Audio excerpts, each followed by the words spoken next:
আসসালামু আলাইকুম। আসলে আমাদের বাঙালি আমরা কিন্তু অনেক অনেক সচেতন।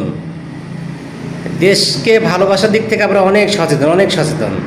কে দেশকে ভালোবাসে, কে দেশকে ভালোবাসে না, এটা কিন্তু আমাদের বাঙালিরা অনেক ভালো করে জানে।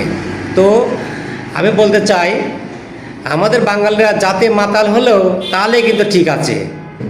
ভোটের সময় কাকে ভোট দিতে হবে, কারা দেশপ্রেমিক দল, এটা কিন্তু বাঙালি ভালো করে জানে, ঠিক আছে। তো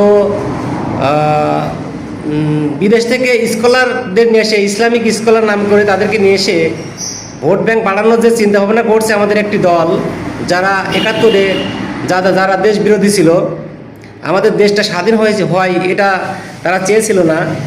তারা কিন্তু একজন স্কলারকে নিয়ে এসে ভোট ব্যাংক বাড়ানোর চিন্তা ভাবনা করেছিল, কিন্তু তাদের গুড়ে বালি হয়ে গেছে, ঠিক আছে। এরা দেশকে ভালোবাসে না, এরা দেশকে ভালোবাসে না, এরা ইসলামকে ভালোবাসে না, এরা ক্ষমতাকে ভালোবাসে, এরা মওদুদিকে ভালোবাসে। তো এদের হাতে কোনোদিন ইসলাম কি বলবো নিরাপদ নয়, এদের হাতে ইসলাম নিরাপদ নয়। এরা আমার বাংলাদেশের ধর্মপ্রাণ মুসলমানদেরকে বোকা বানানোর চেষ্টা করছে।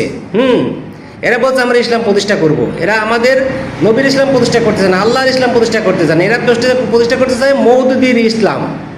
এই মওদুদির ইসলাম প্রতিষ্ঠা বাংলাদেশে হবে না, কোনোদিনও হবে না, ঠিক আছে।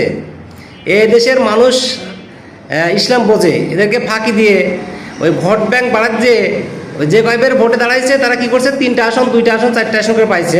আবার তারা দেশ পরিচালনার স্বপ্ন দেখে, ঠিক আছে। তারা কি মনে করে যে বিভিন্ন বিশ্ববিদ্যালয়গুলোতে তারা ছাত্র সংগঠন আছে তারা জয়লাভ করে মনে করছে যে আমরা মনে হয় আমাদের সবাই ভোট দিবে। আরে ওখানে আর এখানে এক নয়, ওখানে অনেক গরিব ছাত্রছাত্রী পড়ে, অনেকে পড়ে।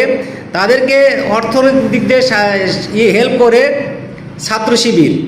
এই জন্য ছাত্র শিবির জিতে আসতে পারে, ছাত্র শিবির ভিভি বা হতে পারে।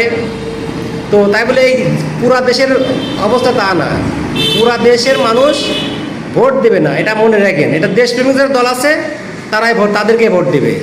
একটা দল গেছে ইন্ডিয়ায়, আর একটা দল পাকিস্তানে, কিন্তু যারা দেশপ্রেমিক দল তারা থাকবে বাংলাদেশে। ওকে, সে বাংলাদেশে এবার জয়লাভ করবে, বাংলাদেশ এবার জয়লাভ করবে, ঠিক আছে। এটা আমি বলে দিলাম, দেখবেন আপনারা সবাই, ঠিক আছে। ধন্যবাদ, ভালোবাসা রইল সবার জন্য।